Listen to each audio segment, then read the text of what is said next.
Bonjour, je me trouve aujourd'hui sur la friche industrielle de l'Ardoise et j'ai profité donc de l'ouverture des portes par la SNCF qui travaille sur la remise en état des rails pour faire cette vidéo et répondre aux questions des habitants. Cela fait près de 22 ans que le site industriel de l'Ardoise est à l'arrêt. Une friche industrielle de 35 hectares sans activité, sans perspective.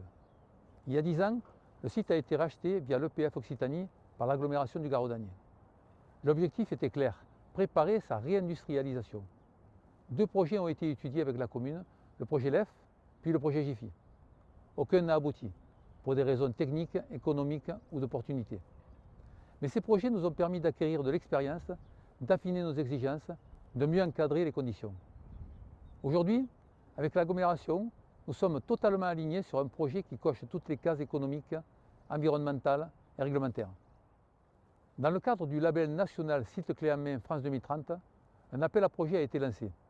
10 candidatures ont été analysées avec la préfecture, la DDTM, l'Adréal, la Banque des territoires, la région Occitanie, l'agglomération du Garaudagnen et la commune de Launay-l'Ardoise.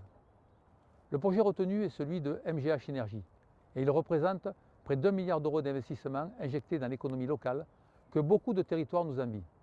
400 emplois pendant la construction, 200 emplois directs en exploitation et des centaines d'emplois indirects. Il ne s'agit pas d'une raffinerie de pétrole, il s'agit d'une unité de production de carburant de synthèse. En sortie de procédé, il y a du kérosène de synthèse pour l'aviation et du méthanol de synthèse pour le transport maritime. MGH produit tout d'abord de l'hydrogène par électrolyse de l'eau avec de l'électricité qui provient de sources renouvelables comme le photovoltaïque et l'hydroélectricité. L'eau sera prélevée dans le Rhône, pas dans les nappes phréatiques, et sera restituée après traitement. MGH a également besoin de CO2 qui provient notamment des fumées industrielles. Le procédé combine ensuite l'hydrogène et ce CO2 pour fabriquer ces carburants. Là où les autres usines rejettent le CO2, MGH l'utilise et le transforme.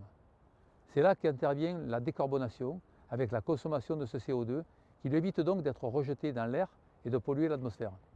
Donc, pas de pétrole brut, pas de raffinage pétrolier, pas de distillation d'hydrocarbures fossiles. On est sur une technologie destinée à réduire l'empreinte carbone de l'aviation et du maritime.